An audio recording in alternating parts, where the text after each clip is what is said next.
हैं। नौकरी छोड़ने के बाद अगर ईपीएफ कंट्रीब्यूशन की बात करें तो 75% पैसा आप इमीडिएटली निकाल सकते हैं और बाकी का 25% आप 12 महीनों के बाद ही निकाल सकते हैं। यानी कि 12 महीनों तक अगर आपने कहीं नौकरी नहीं की है, आप अनएम्प्लॉयड हैं, तो आप बाकी का 25% भी निकाल सकते हैं। उसके बाद अगर ईपीएस यानी कि पेंशन कंट्रीब्यूशन की अगर बात करें तो यहाँ पर वेटिंग पीरियड 36 मंथ का है।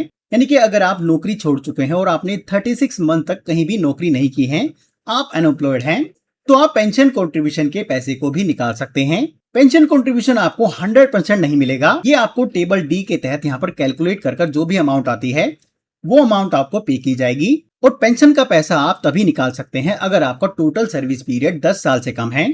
अगर आपका टोटल सर्विस पीरियड 10 साल से ज्यादा है तो आप पेंशन कंट्रीब्यूशन को नहीं निकाल सकते हैं। उस केस में आपको स्कीम सर्टिफिकेट या फिर मंथली पेंशन पे की जाएगी।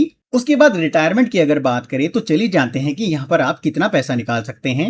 यहाँ पर आप देखेंगे अगर आपकी एज 54 ईयर्स से लेकर 58 ईयर्स के बीच में है तो आप अपने पीएफ अकाउंट के बैलेंस का 90% पैसा निकाल सकते हैं। इनके employ contribution plus employer contribution plus interest का 90% पैसा निकाल सकते हैं। और अगर आप 58 साल के हो चुके हैं यानी कि रिटायर्ड हो चुके हैं तो यहाँ पर आप अपने टोटल 100% पैसे को निकाल सकते हैं, यानी कि 100% पीएफ बैलेंस को निकाल सकते हैं।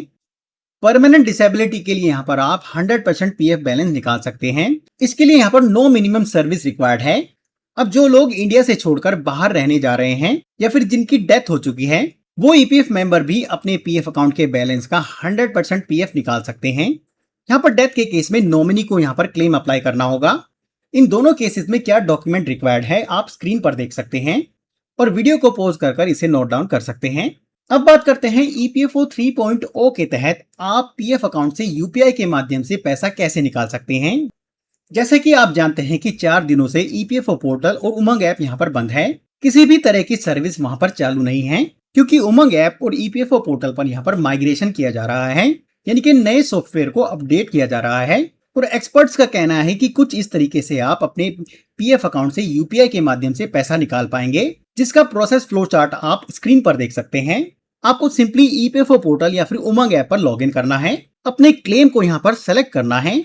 उसके बाद अगर कोई डॉक्यूमेंट मांगा जाएगा तो उसे अपलोड करना है, आधार ओटीपी ऑथेंटिकेशन करना है। उसके बाद आपका क्लेम यहाँ पर ऑटो वेरिफिकेशन किया जाएगा और अप्रूव किया जाएगा। अप्रूवल के बाद यूपीआई मैंडेट कंफर्मेशन आपको करनी है और यूपीआई ऐप पर आपको उसकी ऑथराइजेशन ऑन करनी है। ये करते ही आपके पीएफ अकाउंट से पैसा सीधे आपके बैंक अकाउंट में इंस्टेंटली ट्रांसफर कर दिया जाएगा। तो दोस्तों आई होप वीडियो को देखकर आपको ईपीएफओ 3.0 के तहत पीएफ विड्रॉवल के सारे नियम समझ आ चुके हैं। तो वीडियो अगर पसंद आई और इन्फॉर्मेटिव लगी है तो वीडियो को लाइक कर देना और अपने नौकरी पेशा दोस्तों को भेजना मत भूलना, ताकि उनको भी इन नए नियमों के बारे में पता लग जाए। और अगर आप लाइव यूपीआई ईपीएफ विड्रॉवल की प्रोसेस देखना चाहते हैं तो कमेंट में लिखिए यस। नेक्स्ट वीडियो मेरी इसी के ऊपर होगी जिसमें मैं आपको डिटेल में लाइव दिखाऊंगा कि आप यूपीआई के माध्यम से ईपीएफओ 3.0 के तहत अपने पीएफ अकाउंट से पैसा कैसे निकाल सकते हैं।